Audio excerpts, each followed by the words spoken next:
한 은퇴한 교사. 매달 200만 원 남짓한 연금으로 소박하고 성실하게 살아가던 그녀.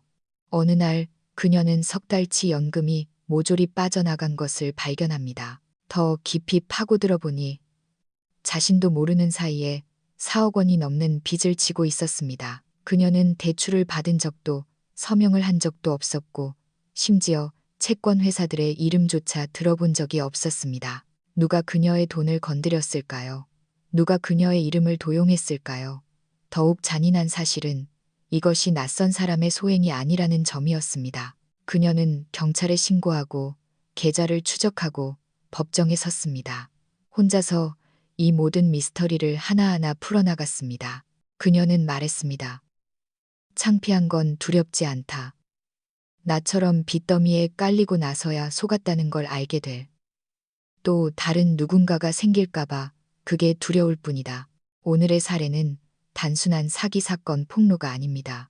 노년은 약점이 아니며 노인도 자신의 지혜로 반격할 수 있다는 것을 보여드리고 싶습니다. 속는 것은 무서운 일이 아닙니다. 무서운 건 아무도 그들에게 어떻게 맞서 싸워야 하는지 알려주지 않는다는 것입니다. 속는 것은 부끄러운 일이 아닙니다. 침묵하는 것이야말로 부끄러운 일입니다. 끝까지 들어보시면 알게 될 겁니다. 깨어있는 정신과 용기. 그것이야말로 노인이 가진 가장 강력한 지혜라는 것을요. 제 이름은 이명숙, 올해 65입니다. 중학교 국어 교사로 30년 넘게 교편을 잡았습니다. 부유하진 않았지만 평생을 청렴하고 꼿꼿하게 살아왔습니다. 남편은 일찍 세상을 떴고 슬아의 자식은 없습니다. 유일한 가족이라곤 오빠의 아들, 제 조카 이민호뿐입니다. 제 손으로 직접 키운 아이죠.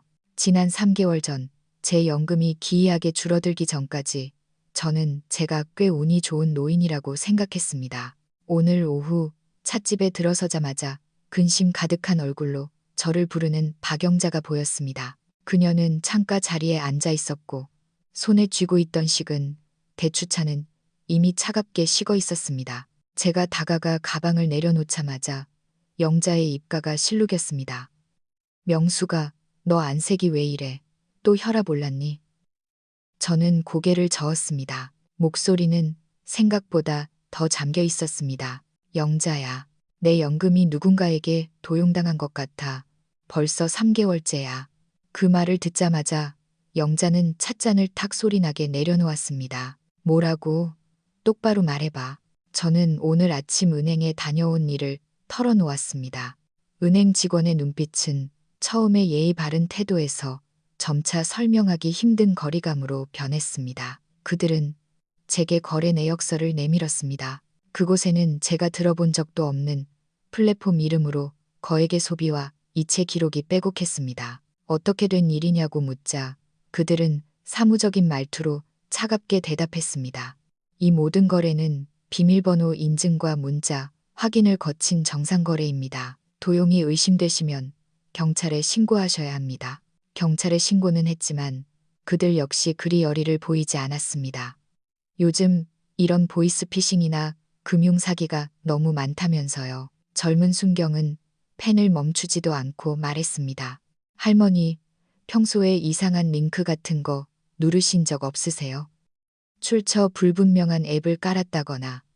저는 울화가 치밀었습니다. 난 하루 종일 카카오톡으로 친구들이랑 대화하는 것 말고는 안 해요. 사진 저장도 할 줄 모르는데 무슨 링크를 눌러요? 제 말을 듣던 영자의 표정이 점점 어두워졌습니다. 입술을 깨물더니 조심스럽게 물었습니다. 그럼 혹시 집안 사람 의심해 본 적 없어? 내 조카, 요즘 자주 온다며. 저는 아무 말도 하지 않았습니다. 제 시선은 저도 모르게 찻집 구석을 향했습니다. 그 아이도 저를 봤습니다. 이민호, 그 아이가 벽 쪽 구석 자리에 앉아 고개를 숙인 채 커피를 마시는 척하고 있었습니다. 하지만 저는 분명히 봤습니다. 방금까지 그 아이가 우리 쪽을 뚫어지게 쳐다보고 있었다는 것을요. 그 표정은 걱정이 아니었습니다. 초조함이었습니다. 제 시선을 따라간 영자가 작은 목소리로 물었습니다. 저기 내 조카 아니야? 제가 왜 여기 있어? 저는 깊은 숨을 들이쉬며 목소리를 낮췄습니다. 영자야, 내 주변에 나를 해하려는 사람이 있는 것 같아. 누군지 모르겠어. 아무도 믿을 수가 없어. 박영자는 저를 한참 쳐다보다가 천천히 입을 열었습니다. 너 벌써 민호를 의심하고 있었구나. 저는 대답 대신 떨리는 두 손으로 찻잔을 그녀 앞으로 밀었습니다. 지난주에 민호가 집에 왔었어. 내 금융앱 정리해 준다고. 은행 비밀번호가 너무 쉬워서 해킹당하기 딱 좋다고 하더라. 그러면서 자연스럽게 내 서재 쪽을 뒤적거렸어. 영자, 너도 알잖아. 거기에 뭐 있는지. 영자가 고개를 저으며 탄식했습니다. 네, 주민등록증. 그리고 그 오래된 통장하고 도장. 저는 눈을 질끈 감았습니다. 그때는 녀석이 쓸데없는 걱정을 한다며 웃어넘겼어. 지금 생각해보니 내가 너무 멍청했나 봐. 영자가 제 손을 가만히 잡아주었습니다. 따뜻했습니다. 너 혼자 살고 자식도 없으니까. 민호가 가장 가까운 친척이잖아. 걔를 안 믿으면 누굴 믿어. 그래서 더 무서운 거야. 저는 쓴 웃음을 지었습니다. 그 아이를 생각하면 가슴에 구멍이 뚫린 것 같아.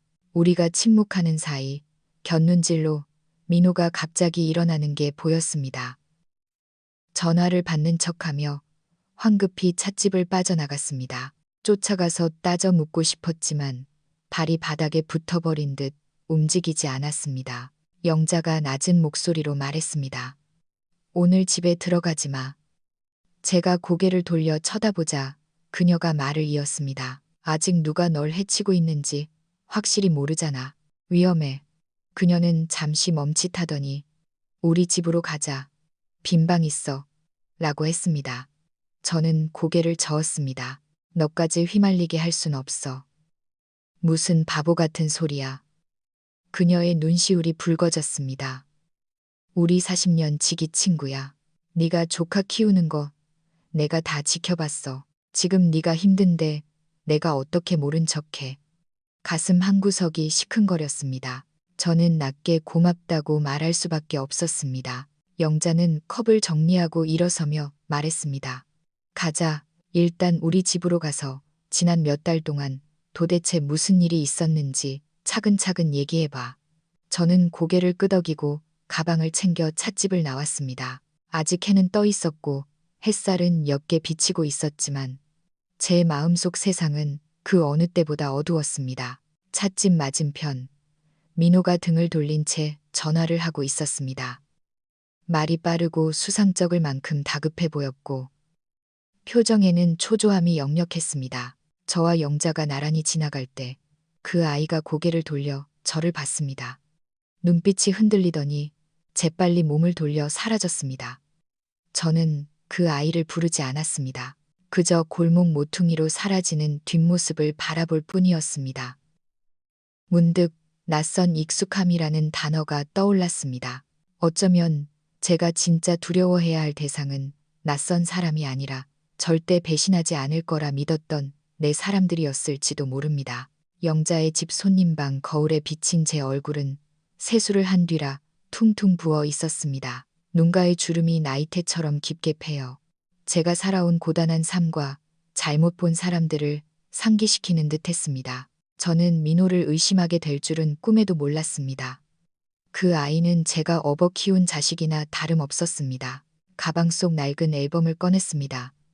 붉은색 표지는 닳아서 하얗게 바랬고 모서리는 낡아 있었습니다. 첫 페이지에는 내 살배기 민호가 제 무릎에 앉아 응석을 부리는 사진이 있었습니다. 그때 녀석은 저를 고모 엄마라고 불렀습니다. 민호가 처음 우리 집에 왔을 때가 기억납니다. 눈물 그렁그렁한 눈으로 구석에 웅크려 말 한마디 하지 않았었죠. 친오빠가 교통사고로 병원에 반년이나 누워있다 세상을 떠나고 올케는 얼마 못 버티고 재혼에 떠났습니다. 어린 민호가 고생할까봐 제가 데려와 호적까지 제 밑으로 옮겼습니다. 그날부터 저는 민호를 친아들처럼 키웠습니다. 매일 아침 도시락을 싸주고 밤에는 숙제를 봐주고 남들이 학원 보낼 때 저는 제가 근무하는 학교 보충 수업에 청강시켰습니다. 결혼도 내 아이도 생각하지 않았습니다. 민호 하나로도 충분히 바쁘고 벅찼으니까요. 제가 아파서 입원했던 어느 해, 민호는 이불을 싸들고 와 병상 옆에 앉아 밤새 졸면서도 집에 가지 않았습니다. 제가 깨어났을 때 녀석은 식은 두유 한 병을 쥐고 있었습니다. 작은 손이 빨갛게 얼어 있었죠. 고모 엄마, 죽지 마. 고모 죽으면 나 진짜 혼자야. 그때는 상상도 못했습니다. 수십 년 뒤 저를 가장 깊게 찌를 사람이 바로 그 말을 했던 아이가 될 줄은요. 대학에 들어간 후 민호는 변하기 시작했습니다. 전화는 뜸해지고 집에 오는 건 의무 방어전처럼 느껴졌습니다. 어느 해 겨울방학 인턴십 때문에 바쁘다던 녀석이 페이스북에 친구들과 제주도에 놀러간 사진을 올린 걸 봤습니다. 화내지 않았습니다. 그저 부엌에서 사과를 깎으며 눈물만 흘렸습니다. 아이가 컸으니 자기만의 생활이 있는 거라 믿으려 했습니다. 양복을 입고 넥타이를 매기 시작하더니 말하는 투가 아나운서처럼 느릿느릿 변했고 저를 촌스럽다 놀렸습니다. 제가 쓰는 구형 갤럭시 폰을 보며 우체국에서 나온 할머니 같다고 했죠. 상관없었습니다. 그저 그 아이가 잘 되길, 손해보지 않길 바랐습니다. 직장을 자주 옮겨 다녔습니다. 금융권 경쟁이 치열하다나요. 저는 연말정산 환급금이나 보너스를 타면 녀석에게 찔러주곤 했습니다. 투자에 보태라면서요. 거절하지 않더군요. 고맙다는 말도 없이 마치 당연히 받아야 할 돈인 것처럼 가져갔습니다. 그러다 1년 전부터 갑자기 다시 효자 노릇을 하기 시작했습니다. 올 때마다 과일 바구니를 들고 오고 새 TV나 최신형 스마트폰이 필요 없냐고 묻더군요. 심지어 제 비밀번호가 너무 단순하다며 보안 설정을 다시 해주겠다고 챙겨주기까지 했습니다. 그때 저는 뛸 듯이 기뻤습니다. 영자도 그 녀석 이제 철들었네 라며 웃었죠. 지금 생각해보면 그건 효도가 아니었습니다. 설계였습니다. 그날 밤 와이파이를 잡아주고 업데이트를 해준다며 제 폰으로 이중 인증 설정을 하겠다고 우겼습니다. 저는 녀석을 믿었기에 그러라고 했습니다. 녀석이 폰을 만지작거리며 요새 보는 미드 얘기를 하는 동안 저는 폰 화면에 뜨는 인증 문자가 뭔지 쳐다보지도 않았습니다. 그저 시스템 알림이려니 했죠. 제가 너무 바보 같았나요? 평생을 바쳐 키웠는데 녀석은 저의 그 믿음을 이용해 제 인생의 마지막 안전장치를 해제해 버렸습니다. 앨범을 덮고 베개 밑에 넣었습니다. 천장을 바라보며 멍하니 누워 있었습니다. 방 안의 작은 무드등이 희미한 노란빛을 내뿜었고 벽구석의 그림자는 제 마음속 공포와 함께 일렁거렸습니다. 눈을 감았습니다. 잠이 와서가 아니라 생각하기 싫어서였습니다. 만약 민호가 정말 나를 속인 거라면 내 평생의 믿음과 헌신이 모두 오답이었다는 뜻이 되니까요. 토요일 오후 이민호가 왔습니다.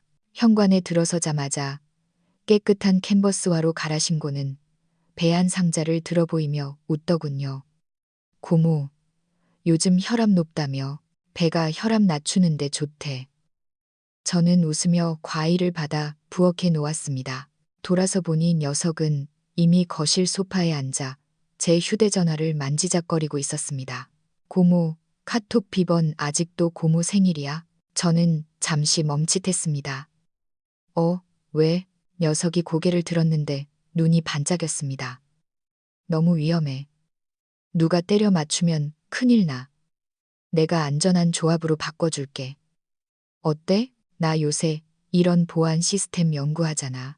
비번 씌워서 털린 사람 엄청 많아. 마음이 약해지면서도 녀석 말이 맞는 것 같았습니다. 그래, 그럼 내가 바꿔줘라. 난 그런 복잡한 거 못하니까. 녀석이 제 옆으로 다가와 웃으며 폰을 넘겨받았습니다. 이리 와. 내가 단계별로 설정하는 거 알려줄게.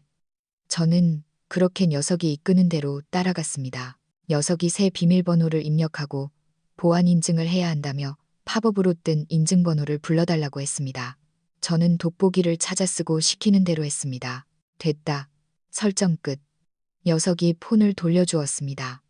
정말로 저를 고객 대하듯 자연스러운 동작이었습니다. 그런데 일어서면서 녀석이 살짝 미간을 찌푸렸습니다. 설정이 제대로 안 먹힌 것 같네. 괜찮아. 다음 주에 다시 와서 봐줄게. 별 생각 없었습니다. 그저 오늘따라 녀석이 말을 참 잘한다고.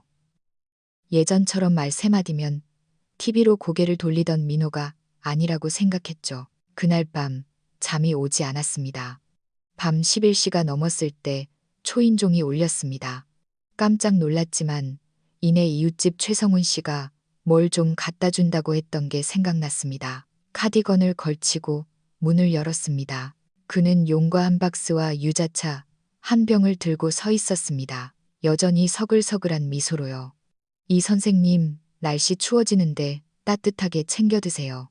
들어오라고 했습니다. 그는 지난번처럼 제 집인 양 자연스럽게 소파에 앉았습니다.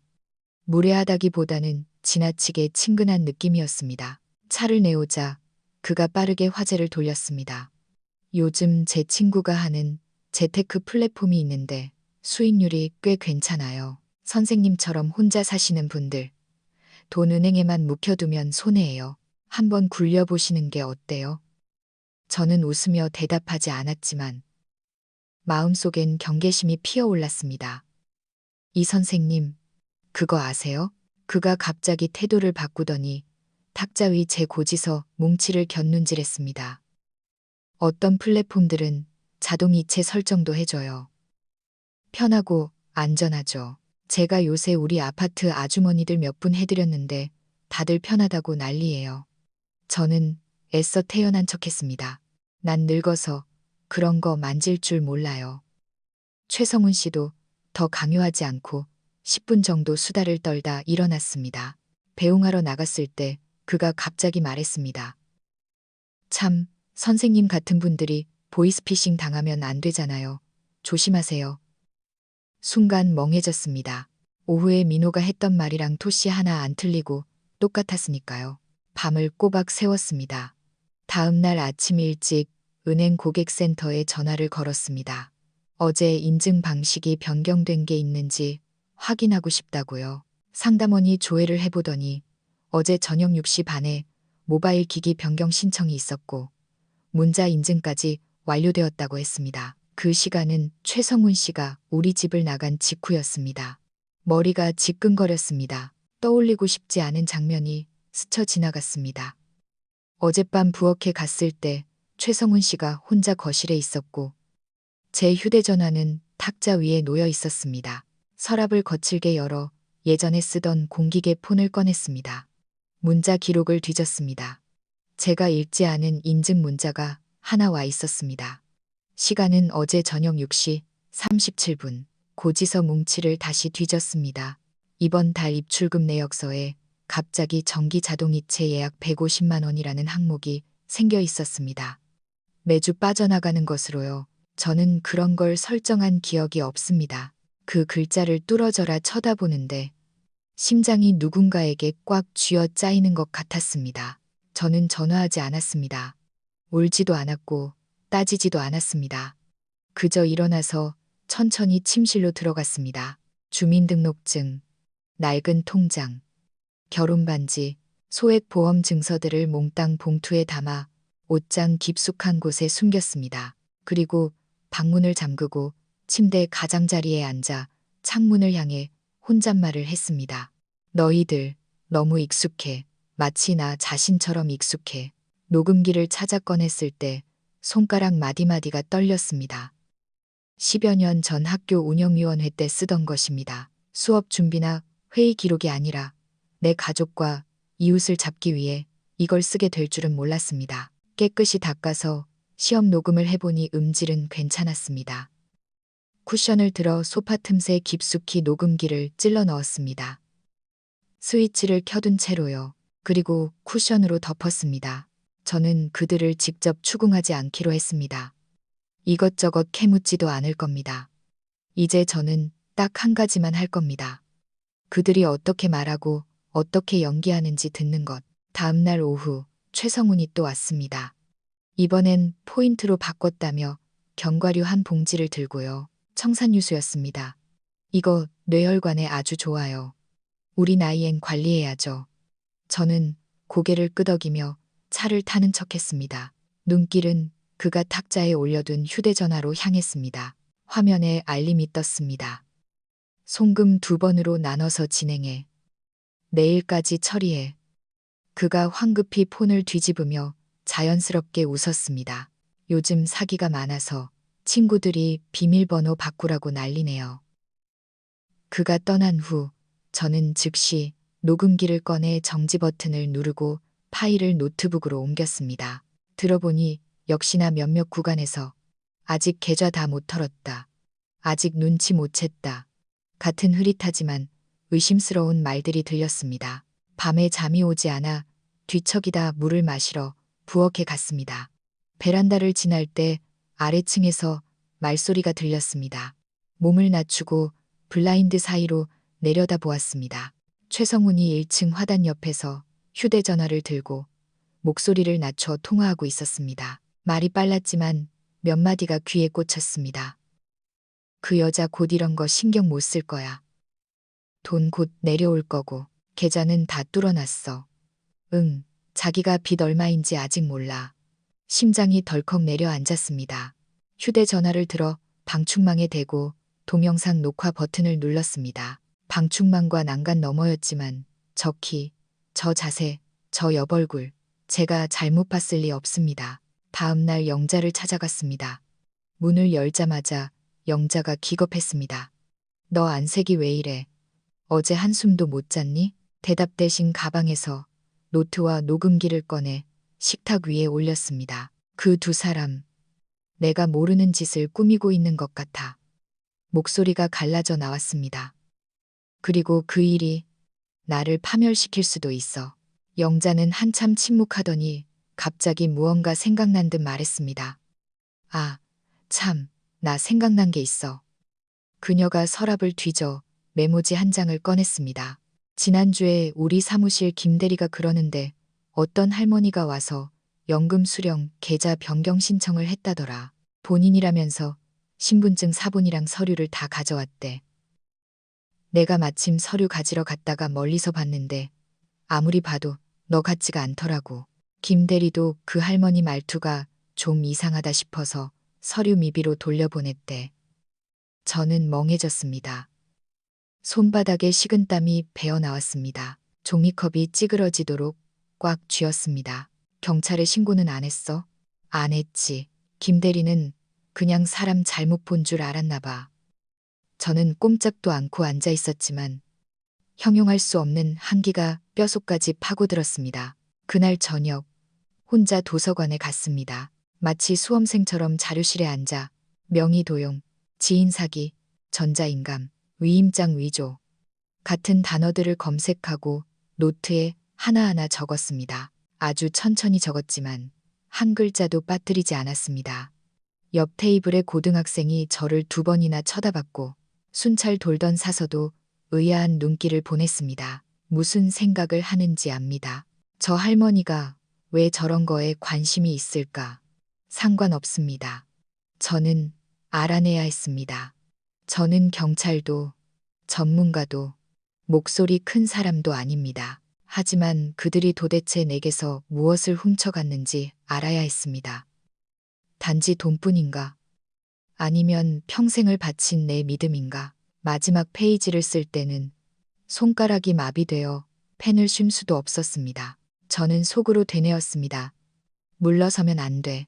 다음 날 아침 일찍 노트, 녹음기, 공기계 폰, 그리고 종이 자료들을 챙겨 버스를 2번 갈아타고 가까운 경찰서로 향했습니다. 접수대 앞에 서니 다리가 후들거렸지만 절대 주저앉지 않겠다고 다짐했습니다. 약해 보이면 안 됩니다. 신고하려고 왔습니다.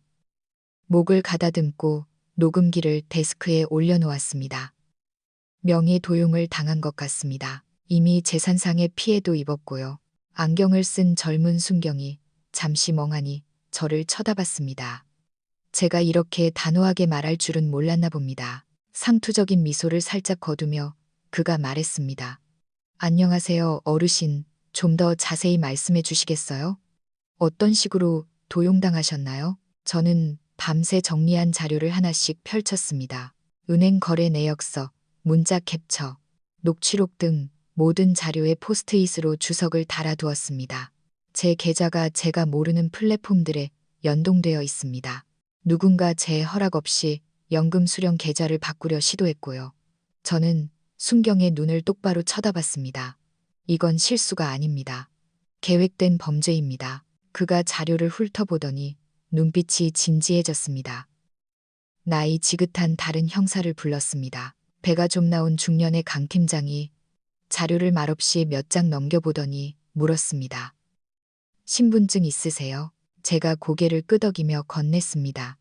그가 대조해보고 저를 쳐다봤습니다. 목소리는 차분했지만 무관심하지 않았습니다. 이명숙 씨, 가져오신 자료가 아주 꼼꼼하네요. 저희 경험상 이건 형사 사기 및 사문서 위조 혐의가 짙어 보입니다. 입건하겠습니다. 조사해 주실 수 있나요? 목소리가 떨리지 않게 애썼습니다. 혼자가 아닐까 봐 겁나요. 공범이 있을 거예요. 강 팀장이 고개를 끄덕였습니다. 말투가 공식적으로 변했습니다. 사이버 수사팀으로 이관하겠습니다. 동시에 주요 계좌 및 의심되는 하위 계좌들에 대해 지급 정지를 신청하겠습니다. 오늘 아주 잘하셨습니다. 증거 보존을 잘 해오셨네요. 은행에 연락하고 금융감독원에 거래기록 요청 공문 보내겠습니다. 입건이라는 두 글자를 듣고서야 굳어있던 손가락이 천천히 풀렸습니다. 파출소를 나와 햇살 아래 서니 어깨를 짓누르던 짐이 조금은 가벼워진 것 같았습니다.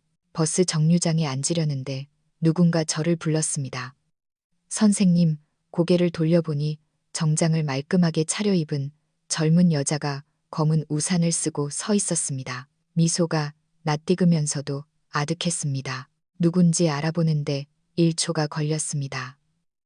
김지수? 저 맞아요. 그녀가 웃으며 다가왔습니다. 선생님, 여긴 혼자 웬일이세요? 안색이 안 좋으세요. 무슨 일 있으세요? 제가 입을 떼기도 전에 코끝이 시큰해졌습니다. 저는 사정을 간단히 이야기했습니다. 짧게 말했지만 목소리는 떨리고 있었습니다. 다 듣고 난 그녀가 미간을 찌푸리며 물었습니다. 지금 도와주는 변호사나 법적 대리인은 있으세요? 제가 고개를 저었습니다. 그녀가 저를 옆 벤치에 앉혔습니다. 선생님, 저 대학에서 법학 전공한 거 기억하시죠? 저 지금 인화 법무법인 변호사예요. 괜찮으시다면 제가 도와드릴게요. 저는 믿기지 않았습니다. 정말 도와주겠니? 당연하죠. 그녀가 가볍게 웃었습니다.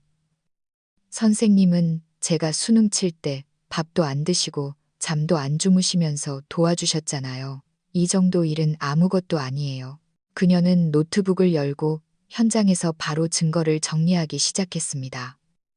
타이핑을 하며 분석했습니다. 현재 상황으로 볼 때 상대방은 최소 3가지 죄를 저질렀어요. 사기, 명의도용, 개인정보, 불법 이용. 그녀는 목록을 작성하며 저를 봤습니다. 일단 은행 자료부터 시작해요. 계좌 지급 정지 신청하고 신분증도 빨리 재발급 받으셔야 해요. 주민등록번호 변경 신청도 하는 게 좋아요. 추가 도용을 막으려면요. 그녀가 잠시 멈추더니 단호한 어조로 말했습니다. 선생님, 오늘부터 우리 전쟁 시작하는 거예요. 그날 저녁 저는 난생 처음 혼자가 아니라는 느낌을 받았습니다. 우리는 함께 그녀의 사무실로 들어갔습니다. 위임장에 서명했습니다. 고소 대상란에 이름을 적을 때 손이 떨렸지만 한 획 한 획 꾹꾹 눌렀었습니다. 이민호, 최성훈. 마지막 획을 그을 때 가슴 속에서 큰 돌덩이 하나가 빠져나가는 듯한 한숨이 나왔습니다. 저는 일어서서 그녀를 보며 말했습니다. 준비됐다. 거래 내역을 확보하는데 3일이 걸렸습니다. 김지수가 제 앞에 서류 뭉치를 내려놓았을 때 손에 땀이 찼습니다. 그녀는 마치 환자를 진단하는 의사처럼 차분하게 말했습니다. 이건 선생님 명의로 지난 6개월간 발생한 모든 금융활동 내역이에요. 이체, 대출, 보증까지 전부요. 저는 기껏해야 몇백, 많아야 몇천만 원 정도일 거라 생각했습니다. 하지만 제가 예상치 못한 것은 선생님, 현재 총부채는 4억 2천만 원입니다. 그 숫자를 듣는 순간 충격보다는 멍한 느낌이 먼저 들었습니다. 뭐라고? 무의식적으로 되물었습니다. 난 연금이 200만 원인데 어떻게 그게 가능하니? 그녀가 자료를 한 장씩 넘겨 보여주었습니다. 첫 번째는 모 금융투자회사의 계좌 개설이었습니다. 개설인 성명, 주민번호, 전화번호, 주소 모두 제 것이었습니다. 이어서 증거금, 이체이 700만 원, 플랫폼 신용한도 5억만 원 상향 조정, 보증인 서명 서류, 이명숙 자필 서명, 넘겨도 끝이 없었습니다. 연대 보증 서약서, 해외 펀드 지급 보증 계약서, 마치 다른 사람의 인생을 보는 것 같았습니다. 내 주소에 살고 내 이름을 가진 낯선 인생. 하지만 저는 이 서류들에 서명한 적도, 이런 말을 한 적도 없습니다. 나 이거 서명한 기억이 없어. 결국 낮은 목소리로 내뱉었습니다. 부정이라기보다는 애원 같았습니다. 이 서명 한 페이지를 가리켰습니다. 내 글씨 같긴 한데 내가 쓴 게 아니야. 김지수가 자세히 보더니 말했습니다. 아마 서명 위조 템플릿을 썼거나 전자적으로 합성했을 가능성이 커요. 택배 받을 때나 예전 계좌 개설할 때 쓴 서명을 본따서 기초 샘플을 만들었을 거예요. 게다가 요즘 플랫폼 인증은 신분증 사본이랑 문자 인증만 있으면 비대면으로 다 뚫리니까요. 저는 고개를 끄덕였지만 귀에 들어오지 않았습니다.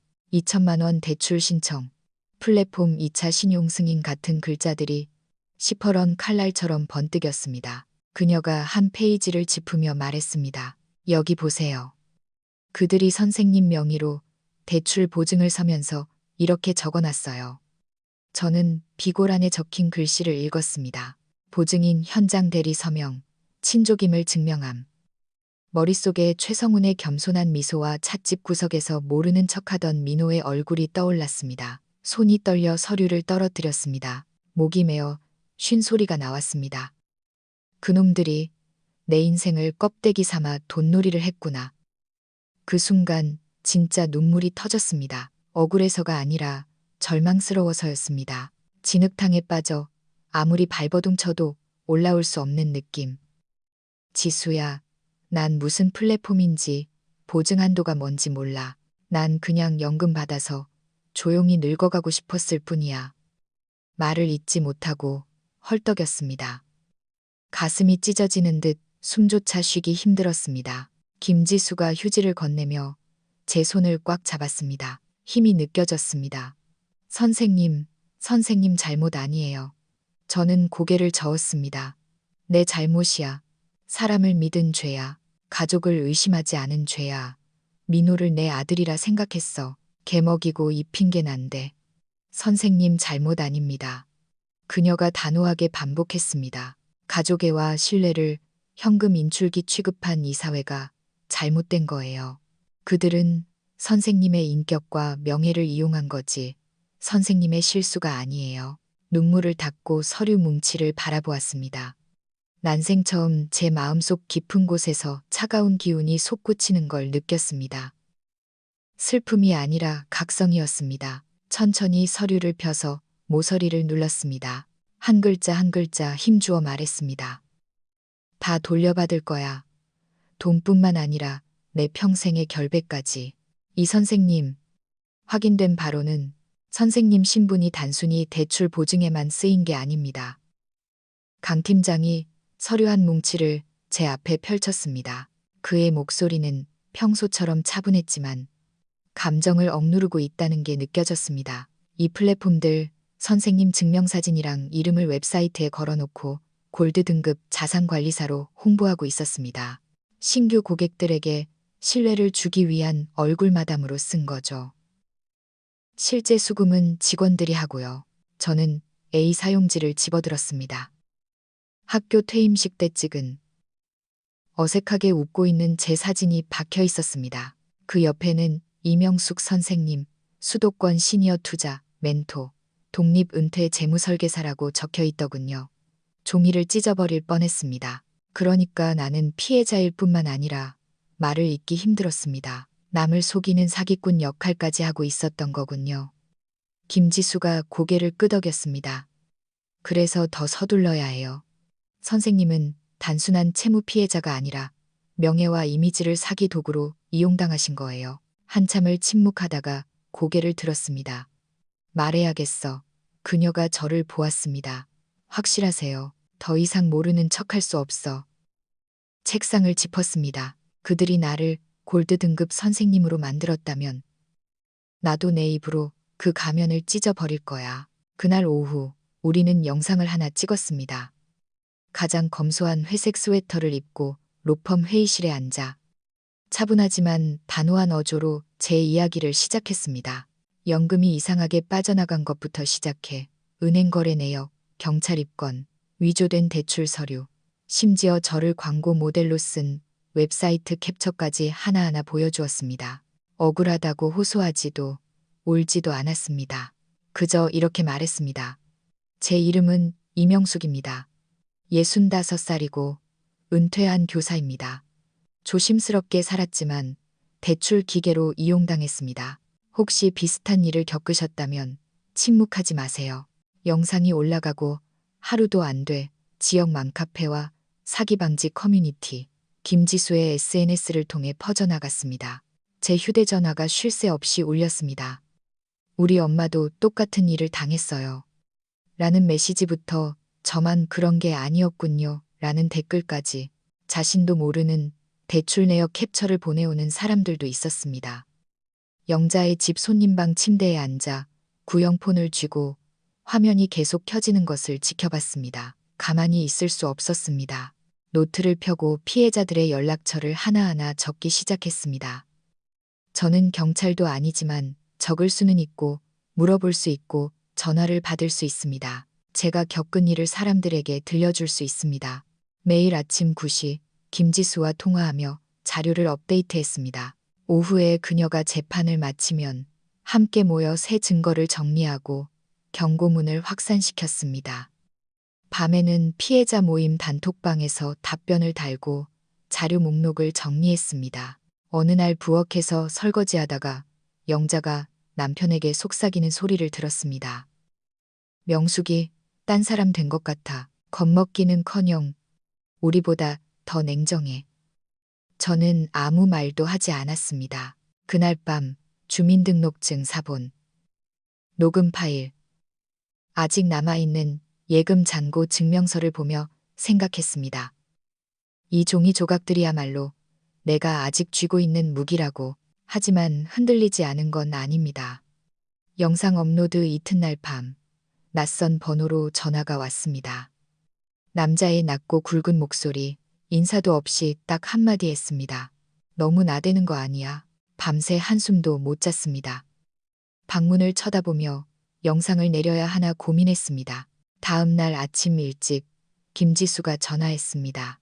선생님 경찰 신변 보호 명단에 올렸어요. 그 전화 IP 추적 들어갔고요. 금방 결과 나올 거예요. 여전히 불안했습니다. 내가 너무 충동적이었나? 그녀가 잠시 침묵하더니 힘주어 말했습니다. 선생님 놈들이 제일 무서워하는 게 바로 선생님 같은 분이에요. 시끄러워서가 아니라 너무 명확하고 사실적으로 말하니까요. 선생님은 마지막 피해자가 아니라 이 사기 사슬을 끊어낼 분기점이에요. 눈을 감고 숨을 들이쉬었습니다. 가슴속 돌덩이를 다시 꾹 눌러 담듯이. 그럼 안 지울게. 제가 말했습니다. 이미 한번 짓밟혔어. 남은 건 내가 지켜야지. 새벽 2시에 전화가 울렸습니다. 자다 깨서 그 차갑고 익숙한 진동 소리에 벌떡 일어났습니다. 화면에는 발신자 표시 제한. 1초 망설이다 받았습니다. 아무 말도 없었습니다. 여보세요. 했지만 침묵뿐. 10여 초간의 대치, 수화기 너머로 미세한 숨소리가 들렸습니다. 어둠 속에 숨은 짐승처럼 그냥 끊어버렸습니다. 다음 날 오전, 영자가 방문을 두드렸습니다. 들어오자마자 문을 닫는데 얼굴이 하얗게 질려 있었습니다. 너희 집 근처에 누가 감시하고 있어. 네가 어떻게 알아? 시장 다녀오다가 봤어. 너희 집 골목 어귀에 은색 차 한 대 서 있고 남자 둘이 타고 있더라. 창문 조금 내리고 계속 내 집 현관만 보고 있어. 내가 세 바퀴나 돌았는데도 계속 폰 보는 척하면서 거기 있더라. 그녀가 뜸을 들이더니 말했습니다. 명수가 더 이상 우리 집에 있으면 안 되겠다. 네가 집에 안 들어가는 거 놈들이 눈치챈 것 같아. 고개를 끄덕였습니다. 다투지 않았습니다.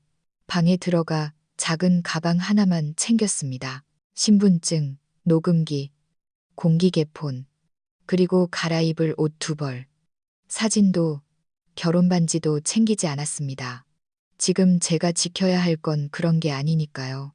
김지수가 친구가 운영하는 작은 비즈니스 호텔을 잡아주었습니다. 로펌에서 장기적으로 이용하는 은신처라 안전하다고 했습니다. 투숙객 이름도 제 이름이 아니었죠. 방에 들어서는 순간 안도의 한숨이 나왔지만 문득 기가 찼습니다. 65 먹은 은퇴교사가 독립운동가처럼 숨어 지내야 하다니. 하지만 두렵지 않았습니다. 오히려 차분하게 일을 도모할 수 있게 되어 다행이라 생각했습니다. 이건 도망이 아닙니다. 김지수의 말대로 포석입니다. 살아서 내가 지지 않았다는 걸 보여줘야 합니다. 그날 밤 낯선 호텔 침대에서 처음으로 깊은 잠을 잤습니다. 다음 날 아침 휴대전화에 카톡이 하나 떴습니다. 이민호였습니다. 고모, 나 요즘 스트레스 너무 받아서 집에 며칠 가 있고 싶어. 집에 있어? 그 문장을 보고 한참을 움직이지 않았습니다. 안부도 걱정도 아닌 건조한 집에 있어. 답장하지 않았습니다. 할 필요도 없었죠. 캡처해서 김지수에게 보냈습니다. 30분도 안 되어 그녀에게 전화가 왔습니다. 경찰에 알렸어요. 민호랑 최성훈. 어제 대출중개업체 근처 CCTV에 찍혔대요. 보증인 대행해주는 브로커도 만났고요. 아직 안 끝났어요. 놈들. 그녀의 목소리가 차가웠습니다. 선생님이 눈치챘을 수도 있다고 의심은 하는데 설마 감히 움직이지는 못했을 거라고 도박을 건 거예요. 잠시 생각하다 물었습니다. 우리가 역으로 덫을 놓으면 어떨까? 그녀가 놀란 듯 했습니다. 함정수사 말씀이세요? 내가 연기 좀 해볼게. 천천히 말했습니다. 내일 집에 있을 테니 와서 투자 플랫폼 해지 좀 도와달라고 문자 보내면 되잖아. 수화기 넘어가 잠시 조용해졌습니다. 선생님, 확실하세요? 위험할 수도 있어요. 저는 미미하게 웃었습니다. 무서워 죽겠어. 근데 아무것도 안 하는 것보단 나아. 평생 잠 못 자고 사는 게 더 무서워. 그날 밤 거의 잠을 못 잤습니다. 호텔 소파에 앉아 폰을 무릎에 올려두고 방금 쓴 메시지를 바라보았습니다. 민호야, 고모 내일 집에 있다. 그 플랫폼 해약하는 것 좀 도와줄 수 있니? 내가 할 줄을 몰라서 10분도 안 되어 답장이 왔습니다. 그래, 내일 오후 2시에 갈게. 마침 성훈이 형도 고모 시스템 봐준다고 했어. 그 메시지를 뚫어져라 쳐다보다가 몰래 2번째 전화를 걸었습니다. 강 팀장님 시간 잡혔어요. 내일 오후 2시입니다. 그가 말했습니다. 12시까지 배치 끝낼 겁니다. 혼자 두지 않겠습니다. 녹음기를 완충하고 노트에 적어둔 핵심 문장들을 포스트잇에 옮겨 적어 서랍장 옆, 책상 모서리, 냉장고 문에 붙였습니다. 그들이 보라고 붙인 게 아닙니다. 저 보라고 붙인 겁니다. 이 판에서 나는 사냥감이 아니라는 걸 기억하기 위해서. 다음 날 오후 1시 56분 초인종이 울렸습니다. 문을 여니 최성훈이 노트북을 들고 온화하게 웃으며 서 있었습니다. 이 선생님, 오랜만이네요. 이민호도 검은색 노트북 가방을 들고 따라 들어왔습니다. 평소와 다름없는 표정으로요. 고모, 신분증 갱신, 신청서랑 플랫폼 시스템 가져왔어. 브라우저 업데이트도 해줄게. 고개를 끄덕이고 거실로 향했습니다. 자연스럽게 녹음기 스위치를 켰습니다. 너희가 하라는 대로 할게. 소파 옆에 앉았습니다. 최성훈이 노트북을 열고 USB를 꽂으며 중얼거렸습니다. 일단 구형 플랫폼 계좌 설정 해제하고 문자 인증 다시 묻고 마지막으로 새 이메일 설정하면 돼요. 저는 못 알아듣는 척 했습니다. 인증번호 입력해야 하니? 네네. 그가 USB를 뽑아 다른 노트북에 꽂았습니다. 여기서 인증 화면이 안 뜨네. 민호야, 내 걸로 해봐. 제가 일부러 비밀번호를 한 번 틀리게 입력했습니다. 어머, 비번이 틀렸네. 눈이 침침해서 원. 최성훈의 얼굴에 짜증이 스쳤습니다. 제 폰을 낚아채듯 가져갔습니다. 제가 봐드릴게요. 그가 화면을 누르며 민호에게 말했습니다.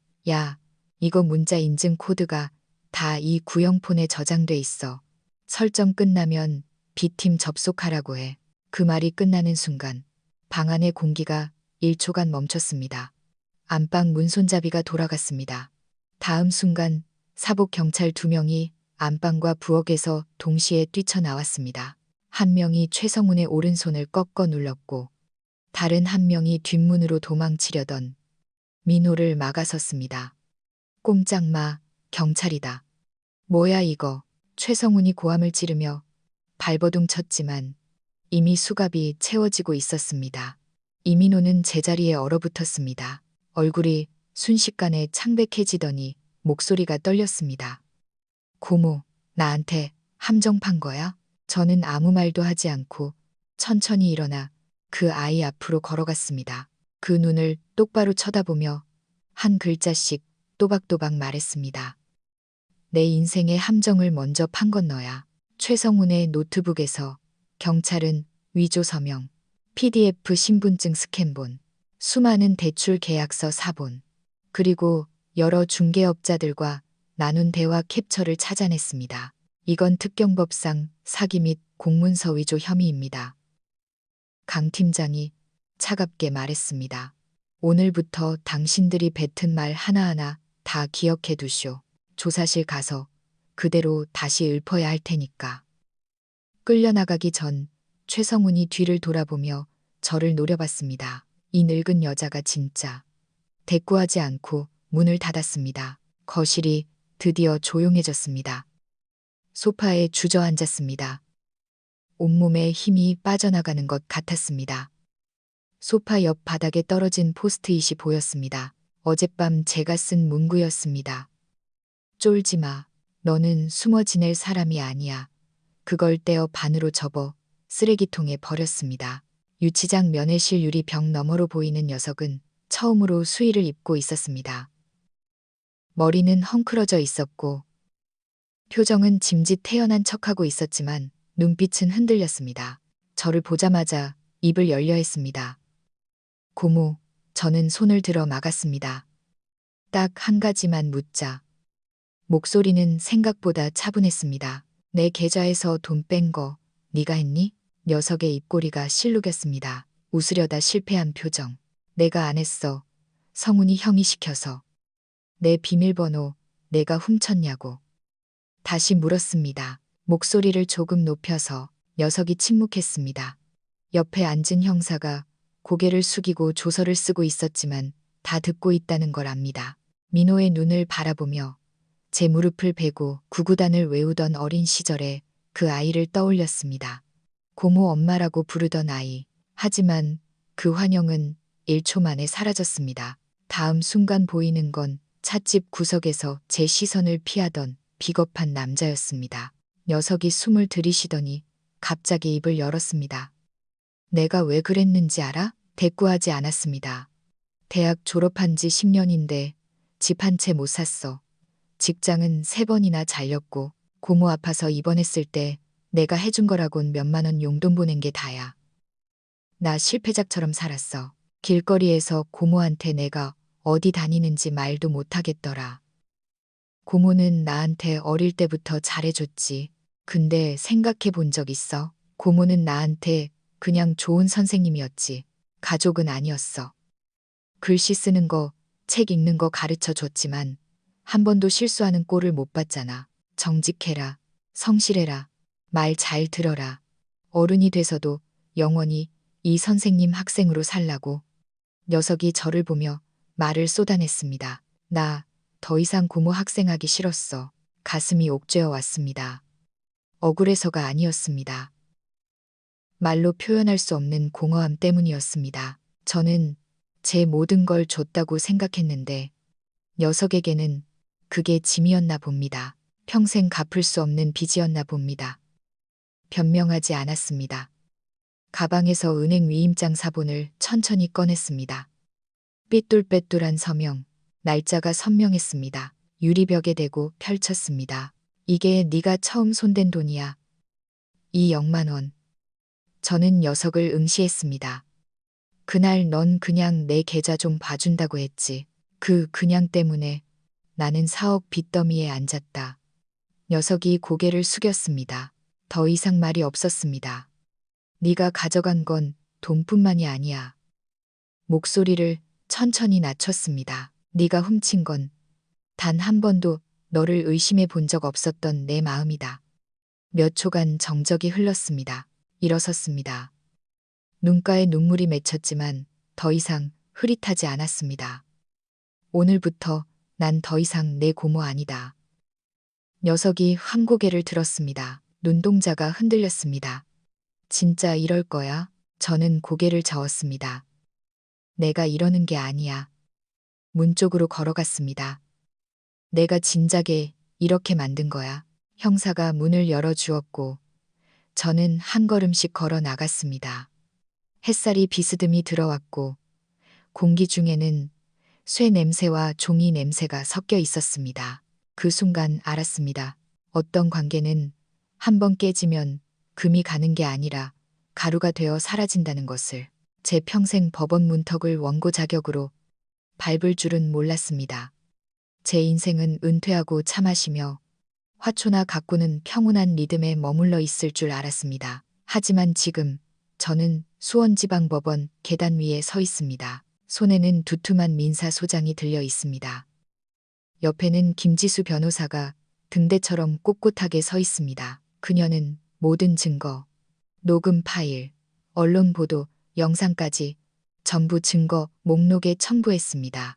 우리는 정식으로 민사소송을 제기했습니다. 본인이 자발적으로 대출 보증을 서지 않았음을 확인, 플랫폼과 은행의 본인 확인 의무 소홀 및 중대과실 인정, 모든 대출 계약 및 보증 계약 취소, 추심 절차 동결. 이건 단순한 돈 문제가 아닙니다. 김지수가 말했습니다. 노인들의 신뢰를 배신한 제도에 대한 도전이기도 해요.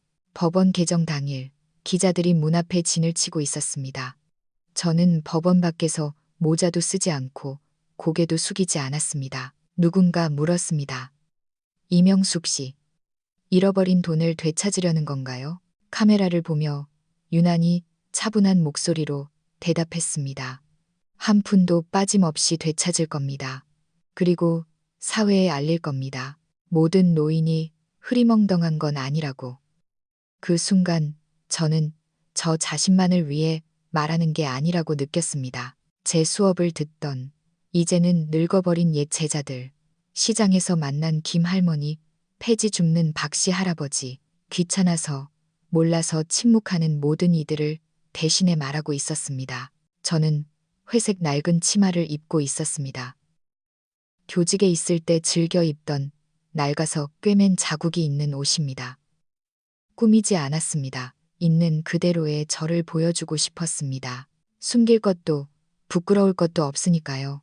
법정한 분위기는 생각보다 무거웠습니다. 플랫폼 측 변호인단 3명이 맞은편에 앉아 고객 정보가 완벽하고 조작 흔적이 없다며 방어했습니다. 김지수는 침착하게 반박했습니다. 전자금융거래법에 의거 고객 신분이 도용되었을 경우 플랫폼이 실질적인 본인 확인 절차를 거치지 않았다면 중대한 과실입니다. 판사는 길게 끌지 않았습니다. 본 사건의 증거가 명확하므로 정식 재판 절차를 개시합니다. 그리고 추가 명령을 내렸습니다. 금일부로 이명숙 명의의 모든 대출 계약에 대한 추심을 동결한다. 법정에서 이런 말을 듣게 될 줄은 몰랐습니다. 기다리라는 말이 아니라 법이 내 편에 섰다는 말. 법원을 나오며 김지수가 저를 보고 말했습니다. 선생님, 우리 절반은 이겼어요. 하늘을 봤습니다. 구름이 조금 거쳤습니다. 괜찮아. 나 시간 많아. 제가 작게 속삭였습니다. 천천히 싸울 거야. 은퇴 7년 만에 다시 강단에 섰습니다. 학교도 아니고 학생들도 아니고 교육청 장학사도 없는 자리입니다. 이번에 제 앞에 앉은 사람들은 저처럼 희끗희끗한 머리에 익숙하면서도 피곤한 눈빛을 한 동년배들입니다. 구청 복지관에서 전화가 와서 실제 사례 강연을 해달라고 했습니다. 주제는 자유. 처음엔 거절했습니다. 말주변도 없고 창피하다고요. 영자가 그 말을 듣고 펄쩍 뛰었습니다. 야, 30년 동안 수업한 사람이 이제 와서 뺀다고. 네가 말 안 하면 사람들은 이게 진짜 있는 일인 줄도 몰라. 밤새 고민하다 수락했습니다. 단, 원고는 제가 직접 쓰고 PPT 없이 제 경험담만 이야기하겠다고 했습니다. 강연은 오후 2시였습니다. 소매가 다른 옅은 갈색 카디건을 입었습니다. 예전 기말고사 기간 때 즐겨 입던 전투복입니다. 강단에 올라 종이 한 장과 펜 하나만 들었습니다. 아래에는 40명 정도가 앉아 있었습니다. 남녀 섞여 있었고 나틱은 시장 상인도 보였고 예전 제 제자의 학부모 같은 분도 보였습니다. 마이크 앞에 서니 손이 좀 떨렸습니다. 첫 마디를 떼자 생각보다 날카로운 목소리가 나왔습니다. 안녕하세요. 이명숙입니다. 은퇴한 교사입니다. 누군가 수근거렸습니다. 저 사람이 뉴스에 나온 그 선생님이래. 쓴웃음을 지었습니다. 저는 오늘 재테크 강의하러 온 거 아닙니다. 보험 팔러 온 것도 아닙니다. 여러분께 제가 사기당했다는 말을 하러 왔습니다. 좌중이 조용해졌습니다. 30년 교사 생활한 노인이 조카랑 이웃한테 속아서 전 재산 날리고 4억 빚까지 졌습니다. 잠시 멈추고 청중의 얼굴을 훑어보았습니다. 사기당했을 때 정말 죽고 싶었습니다. 내 평생 쌓아온 결백이 사기꾼들 얼굴마담으로 쓰였다는 게 참을 수 없었습니다. 깊은 숨을 쉬고 계속했습니다. 하지만 다시 일어서기로 했습니다. 제가 용감해서가 아닙니다. 무서워서 그랬습니다. 내가 말하지 않으면 다음 차례는 약국에서 내 옆줄에 서 있는 당신이 될까봐. 그게 무서워서요. 여기까지 말하자 목소리가 차분해졌습니다. 익숙한 리듬이 돌아왔습니다. 등비수열을 가르치고 기하학 증명을 설명하던 그때처럼요. 어디서 멈춰야 할지, 어디서 강조해야 할지 본능적으로 알았습니다. 그들이 어떻게 내 신분을 훔쳤는지, 어떻게 내 계좌를 털었는지, 내가 어떻게 밤새 서류를 뒤지고 경찰서에 가고 법정에 섰는지 이야기했습니다. 울지 않았습니다. 딱 한마디만 했습니다. 우리가 못 배우는 게 아닙니다. 안 배운다고 생각해서 모르는 겁니다. 우리도 할 수 있습니다. 저들보다 더 잘할 수 있습니다. 쓰세요. 녹음하세요. 창피해하지 마세요. 당신이 말하지 않으면 그놈들은 당신을 영원히 두려워하지 않습니다. 한 아주머니가 손을 들었습니다. 목소리가 울먹였습니다. 선생님, 왜 이렇게까지 하시는 거예요? 힘들게. 저는 그녀를 보며 천천히 웃었습니다. 나중에 깨달았거든요. 나의 침묵이 그들의 범죄보다 더 무섭다는 걸요.